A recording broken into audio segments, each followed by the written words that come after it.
Pakistan's ambassador to Türkiye. Ambassador Junaid, thank you so much indeed for your time. We understand, according to Ishaq Dar, the Pakistani foreign minister, that Türkiye was involved in the diplomacy that has produced this ceasefire. Thank you. Thank you very much for having me over. Bismillah ar-Rahman ar-Rahim.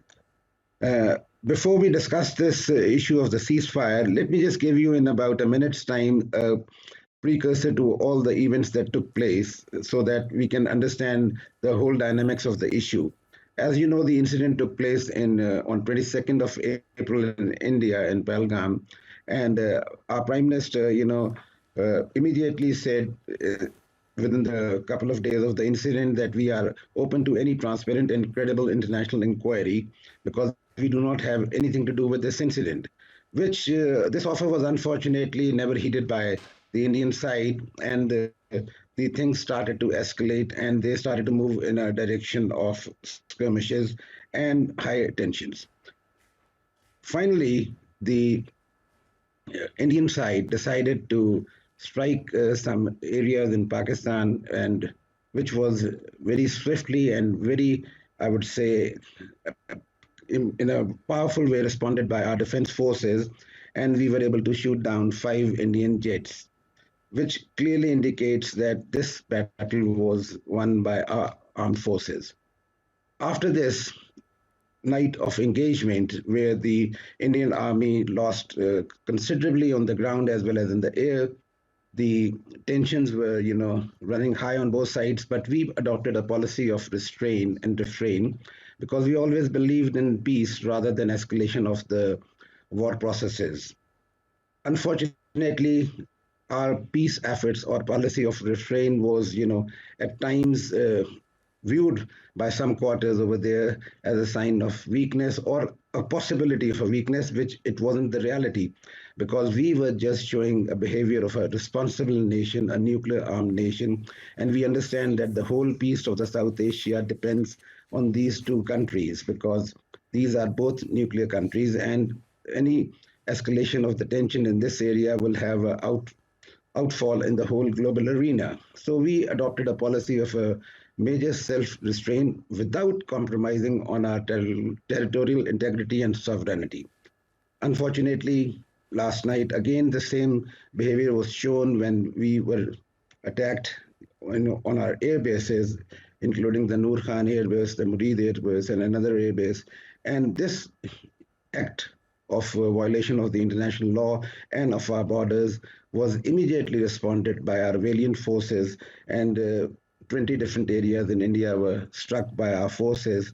And this clear retaliation or a response to the Indian aggression was a very clear indication to not only to the India, but also to the international world, that they can witness that we have been adopting a policy of self-restraint. We have not been showing any signs of aggression, but we have a complete capability of responding when and wherever we intend to and we want to.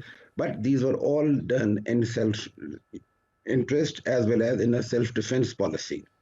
So from this aspect onwards, the processes were, viewed globally by a lot of countries, including Türkiye, China, USA, Saudi Arabia, UAE, and countries were asking for de-escalation of the processes, and they were also asking for, refrain and restraint to be shown by the both sides.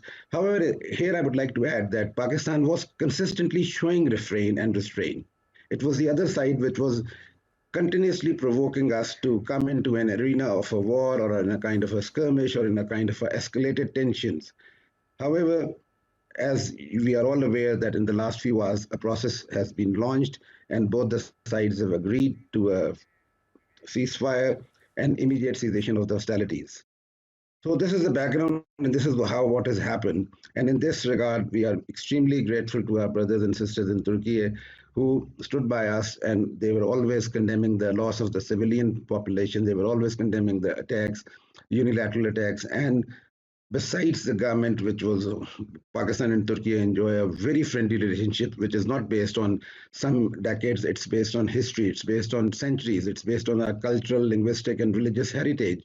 So from that perspective, we were always very sure of our brothers and sisters in Turkey, And here I would like to mention a couple of things which are very important, that immediately after the first attack on Pakistan a few days back, the response which I received from the public in Turkey was overwhelming. I received numerous, hundreds of phone calls. I received so many delegations. I received so many letters in which people were willing to support, and they offered everything that they could do within their means to support Pakistan. So this clearly stated that Pakistan's principal stance of non-belligerence and non-aggression is a stance which was accepted by people all over the globe. Mr. Ambassador, what do you see as the diplomatic challenges as representatives from Islamabad and New Delhi meet in a neutral country, according to the US Secretary of State, to talk about a broad range of issues, Marco Rubio says? That challenge of trust, of moving forward, of building a better future, all of that is not going to be totally straightforward. You've been two countries, Pakistan and India, since the 1940s, and it hasn't necessarily worked. There's been a lot of antagonism over the decades. Well, half of my answer is already given by you in your own question, that when you talk about the antagonism that exists for so many years and the kind of a distrust that exists in so many years, but we have to see the genesis of the problem. You see, whenever we are looking for a solution of a problem, in my personal opinion, as well as a student of the international diplomacy and political science, I'm of a concerted opinion that when you need to solve a problem, you have to understand the genesis of the problem. Events are not the solutions. When you discuss the basic core of the problem, then only the solutions which are going to be lasting and viable would be found. And in this case, the problem is the non-implementation of the UN Security Council resolutions, which were asking for, a plebiscite, which were asking for a process whereby the, Muslims of the subcontinent of Kashmir were given the right, to determine their own future. So if you again track the history, because you cannot do anything in isolation. Obviously, this is a very hot situation right now. Both the sides are going to talk in a neutral territory wherever. I'm still waiting for the details. They are emerging, as you are aware that it just took place about an hour back. But the indications are exactly what you have said. So the process has to be, in my way, a bifid one, that immediately they will be talking about, how to de-escalate the tensions and how to move forward. But the long-term sustainability of the problem and the solution lies in the fact that you have to understand that unless the basic core issue is resolved, there will always be a possibility of such events taking place. So my personal opinion, as well as it's a concerted opinion on the part of our government, is that the solution of the whole problem lies in the real solution according to the recommendations of the UN Security Council. What about this threat from India when it suspended the Indus Water Treaty? How much did that scare or hit home in Pakistan because of how much it depends on that water for its almost survival in some of Pakistan's provinces because of how that water is used for agriculture? Moving forward, that has to be something that Pakistan will need very, very firm guarantees on because of India's suspension of it. Yeah. You see, even if you look at this problem, and if you look into the documents details of the agreement, which this was a deal which was in a way brokered by the World Bank, and there is no clause in the agreement, to the best of my knowledge, which gives you any country a right to take a unilateral action. It was a bilateral, treaty. It has absolutely clear clauses that nothing can be changed unilaterally. So, holding it in abeyance, suspending it, using whatever word, technology, this and that, it's not possible because it's an agreement which has been brokered by the World Bank, which has been, discussed, which has been analyzed threadbare, and which has been in place for so many years. Almost 60 years it is there, And this is the reason that, despite that we also had previously in the past wars, this issue was never raised. But again, as you have to understand the whole mechanism, the processes were raised to a level which is, untenable, which is not, going to be sustainable. So when you talk in terms of the legal connotations and the moral aspects of this treaty, they are very clear that no country on its own can do. at most they can request for negotiations.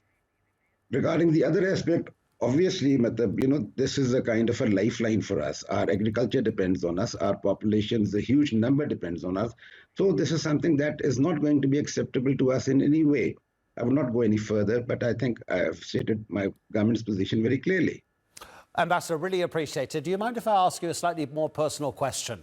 When this was getting extremely dangerous, in other words, from Wednesday onwards, how much did Islamabad mobilize its embassies around the world? Were you suddenly finding that you were in contact and being asked to do more? In other words, how did the government of Pakistan try to project its side of the story across the world? Was it also through its embassies and you? You see, you have to again understand that I'm sitting in a capital where I have been there for last 2.5 years. So, for me, mobilization and getting in touch with people is quite convenient. And our projection was not based on any fabrication of lies or any contortions or anything that we were fabricating. We were just projecting and informing various capitals and various media, various other people to whom we were in contact with, what is the real position. The incident took place. We have nothing to do with it. We are willing to, agree to any international, inquiry, credible, transparent inquiry, and we don't have anything to hide. So we were just projecting a framework where we were just trying to be clear that we do not want escalation. We do not want any, tension to rise, but we have the right of response and to, according to the, our own self-interest and sovereignty and territorial integrity, we will not compromise on that. Other than that, we are open to all channels.